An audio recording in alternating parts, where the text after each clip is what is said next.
Hey guys, welcome to our new video. आज हम इस वीडियो में रिएक्ट के most useful topic React lazy और सस्पेंस को यूज करना सीखेंगे। सबसे पहले तो आपको पता होना चाहिए कि रिएक्ट लेजी करता क्या है और हमें इसका फायदा क्या है, और सस्पेंस करता क्या है और हमें सस्पेंस का फायदा क्या है।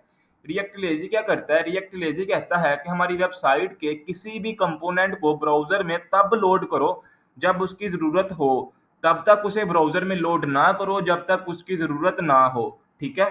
नॉर्मली क्या होता है कि जब हम रिएक्ट पे वेबसाइट डेवलप करते हैं तो हमारी वेबसाइट के सारे कंपोनेंट्स ब्राउजर में एक साथ ही लोड हो जाते हैं, चाहे उन कंपोनेंट्स का आउटपुट यूजर ने देखा है या नहीं देखा। यानी वो कंपोनेंट्स ब्राउजर में अननेसेसरी लोड हो जाते हैं, जिससे हमारी वेबसाइट की परफॉर्मेंस बहुत ही स्लो हो जाती है, हमारी वेबसाइट बहुत ज़्यादा स्लो हो जाती है। फिर यहाँ पर आता है रिएक्ट लेजी। रिएक्ट लेजी इनको कहता है कि जो अननेसेसरी कंपोनेंट्स हैं इनको सिर्फ और सिर्फ तब लोड करो जब इनकी ज़रूरत हो, तब तक इनको लोड ना करो जब इनकी ज़रूरत ना हो, जिससे हमारी वेबसाइट की परफॉर्मेंस पहले से ज़्यादा फास्ट हो जाती है, हमारी वेबसाइट पहले से ज़्यादा फास्ट हो जाती है। ठीक है। अब यहाँ पर सस्पेंस क्या काम करता है? हमारे किसी भी कंपोनेंट को लोड होने में थोड़ा टाइम लगता है, तो हमें रिएक्ट को सस्पेंस की हेल्प से बताना पड़ता है कि जब तक हमारा कंपोनेंट लोड हो रहा है तब तक हमारे फ्रंट एंड पे कोई लोडर दिखा दो या कोई लोडिंग टेक्स्ट दिखा दो। ठीक है। अब मैं यहाँ पर एक प्रॉब्लम क्रिएट करूंगा और उस प्रॉब्लम को रिएक्ट लेजी और सस्पेंस की हेल्प से सोल्व करूंगा।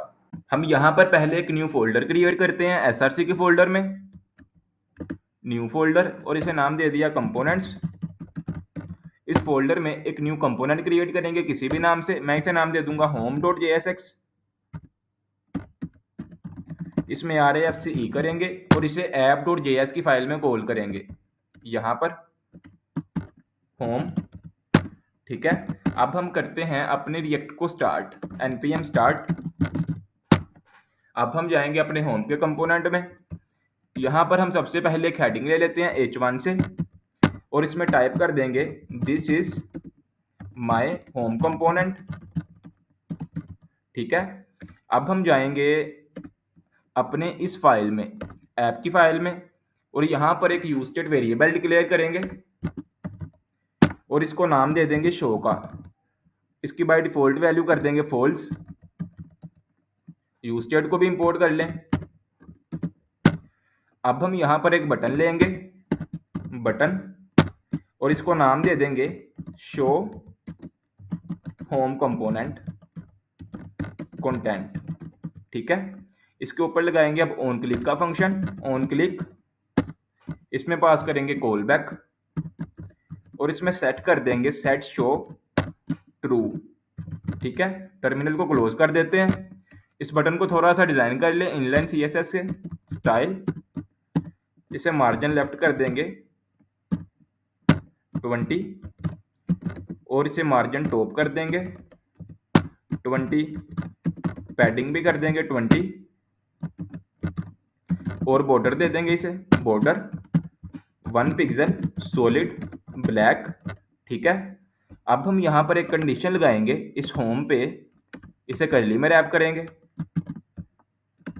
और यहाँ पे कंडीशन लगा दी कि जब तक ये शो ट्रू है तब हमें ये कंपोनेंट शो हो, अदरवाइज हमें ये होम का कंपोनेंट शो ना हो। लेकिन जब हम इस बटन पे क्लिक करेंगे तो इस शो की वैल्यू हो जाएगी ट्रू और हमारा होम का कंपोनेंट शो हो जाएगा। ब्राउजर पे जाएंगे, पेज को एक दफ़ा रिफ्रेश करते हैं। अब जैसे ही मैं शो होम कंपोनेंट पे क्लिक करूंगा तो हमारा होम का कंपोनेंट शो हो जाएगा। ठीक है।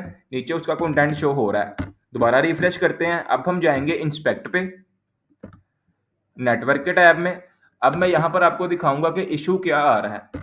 नेटवर्क के टैब में आ गए, पेज को एक दफ़ा रिफ्रेश किया।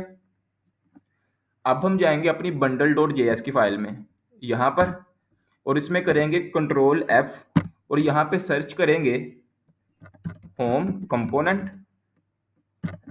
अब यहाँ पर आप देख सकते हैं कि यहाँ पर हमें शो हो रहा है this is my home component. ये कोड है हमारे होम कंपोनेंट में जो कि अननेसेसरी लोड होके हमारे ब्राउजर में आ रहा है। हमने इसको रोकना है। हम चाहते हैं कि जब हम शो होम कंपोनेंट पे क्लिक करें तब हमारा ये कंपोनेंट इस ब्राउजर में लोड हो, अदरवाइज ये लोड ना हो। हम जाएंगे अपने VS कोड में, यहाँ पे सबसे पहले हम इंपोर्ट कर लेंगे लेजी को, लेजी। ठीक है। अब हम इस लेजी में इंपोर्ट करेंगे अपने इस कंपोनेंट को, होम कंपोनेंट को। कॉन्स्ट एक वेरिएबल लेंगे होम के नाम से, इक्वल करेंगे इसे लेजी के। लेजी हमसे लेता है कॉल बैक,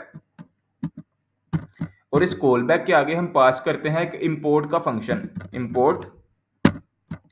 इस इंपोर्ट में हम अपनी इस लोकेशन को पास कर देंगे, यहां से इसे कट करेंगे, कट, बाकी की इस लाइन को रिमूव कर देंगे और यहाँ पे लोकेशन को कर देंगे पास। ठीक है, अब हम ब्राउजर पर इसका आउटपुट देखते हैं। ब्राउजर पे जाएंगे। अब मैं जैसे ही शो होम कंपोनेंट पे क्लिक करूंगा तो यहाँ पर एक न्यू कंपोनेंट लोड होगा जिसका नाम होगा होम कंपोनेंट। मैंने शो होम कंपोनेंट पे क्लिक किया तो यहाँ पर आप नेटवर्क के टैब में देख सकते हैं कि यहाँ पर एक न्यू कंपोनेंट और लोड हो गया जिसका नाम है src components home.jsx। ये हमारा कंपोनेंट अब अननेसेसरी लोड नहीं हुआ, क्योंकि जब हमने शो होम कंपोनेंट कंटेंट के बटन पे क्लिक किया तब ये हमारा कंपोनेंट ब्राउजर में लोड हुआ, क्योंकि हमें इसकी जरूरत थी। जब हमने क्लिक किया तो हमें इसकी जरूरत पड़ी, तो यहाँ पर इसे लोड कर दिया ब्राउजर में लेजी ने। अब जब तक हमारा ये लेजी में रैप रहेगा तब तक हमारा ये फर्स्ट टाइम जो रिफ्रेश पे आएगा लोडिंग, तब ये हमारा कंपोनेंट ब्राउजर में लोड नहीं होगा। जब हम इस बटन पे क्लिक करेंगे तब ये हमारा कंपोनेंट लोड होगा ब्राउजर में। अब यहाँ पर हम सस्पेंस को किस तरह यूज करते हैं, VS कोड में जाएंगे और इस कंपोनेंट को रैप कर देंगे सस्पेंस में। सस्पेंस, इसमें रैप कर दिया हमने होम को, Ctrl+X, और यहाँ पे कर दिया Ctrl+V। अब इस सस्पेंस में हम पास करते हैं एक प्रोप्स जिसका नाम है फॉलबैक। फॉलबैक में आप अपने किसी भी कंटेंट, किसी भी लोडर या किसी भी टेक्स्ट को पास कर सकते हैं। मैंने यहाँ पर पास कर दिया H1 को, H1, या इसकी जगह पे ले लेते हैं एक लोडिंग का टेक्स्ट, पेज लोडिंग। ठीक है, अब हम जाएंगे ब्राउजर पे, पेज को एक दफा रिफ्रेश करेंगे। जैसे ही मैं शो होम कंपोनेंट के बटन पे क्लिक करूंगा तो यहाँ पर कुछ सेकंड के लिए आएगा पेज लोडिंग। यहाँ पर आया, चलिए मैं इसकी स्पीड को थोड़ा सा कम करके दिखाता हूँ आपको। यहाँ से हम कर देंगे 3G, दोबारा रिफ्रेश करते हैं। अब मैं क्लिक करूंगा शो होम कंपोनेंट पे तो आपको यहाँ पे दिखाई देगा पेज लोडिंग। ठीक है, ये आपको दिखाई दे रहा है। जब तक हमारा कंपोनेंट लोड होगा तब तक हमें दिखाई देगा पेज लोडिंग। जैसे ही हमारा कंपोनेंट लोड हो जाएगा तो वैसे ही हमें यहाँ पर हमारे कंपोनेंट का आउटपुट शो हो जाएगा और हमारी लोडिंग गायब हो जाएगी। ठीक है, उम्मीद है आपको समझ लग गई होगी कि हम लेजी लोडिंग को किस तरह यूज करते हैं और सस्पेंस को किस तरह यूज करते हैं।